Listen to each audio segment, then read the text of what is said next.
Chị Trung không ở đây. Chị Trung không ở đây. Chị Trung không ở đây. Chị đã mua được ngắp củ rồi. Nên rổ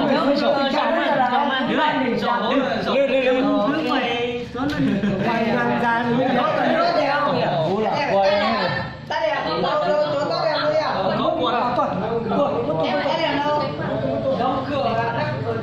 anh Báo ơi, đẹp đã đẹp rồi. Anh Báo ơi, lấy cái bần lửa ấy.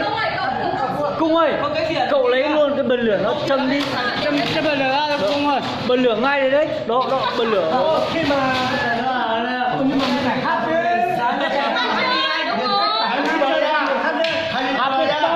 Happy birthday. Kinh khủng. Đây.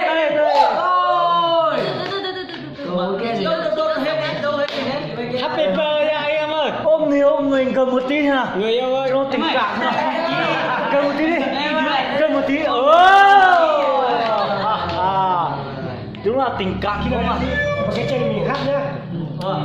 Happy birthday anh em ơi. Rồi ok. Hát cả lời Việt với lại lời Anh nhá. Ok.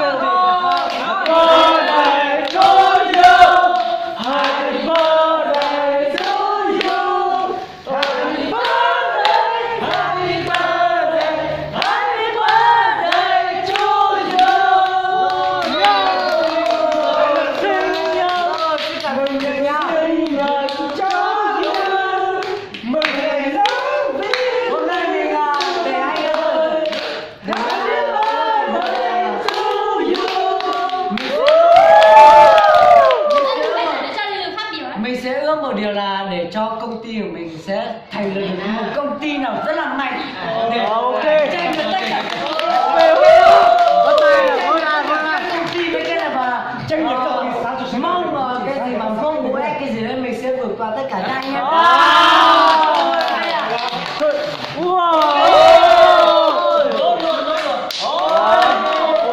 Rồi ok. Cầm tay người yêu mà cấp bánh cho nó tình cảm. Hiểu không? Đâu bảo cầm tay cấp bánh cơ mà. Trời. Rồi có cần hôm nay mình là cảm rất là nhiều. Cả tụi trẻ lo to nói. Chắc chuyện này bố má trẻ xài bánh nhá. Cả cơ. nhớ cháu chồng không phải cho tôi là giờ tại sao là giờ cứ sinh nhật mà giờ để bé tôi giờ cứ lúc sinh nhật lúc sống lần đầu lên tôi đó để sao mà giờ cứ tôi người yêu cho vui lên đấy nhau kia xong mình sẽ tháo em mới là mình cũng là người lớn ban tới nhìn đến gì cứ ba bao giờ ok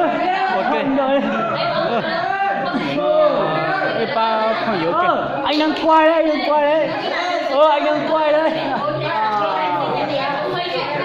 ôi dồi ôi Tôi vơi. làm lại gì ơi Ôi, Lưu ơi. Cầm tay người yêu, hai tay cấp bánh cho nó tình cảm, hiểu không? Trời ơi. nhanh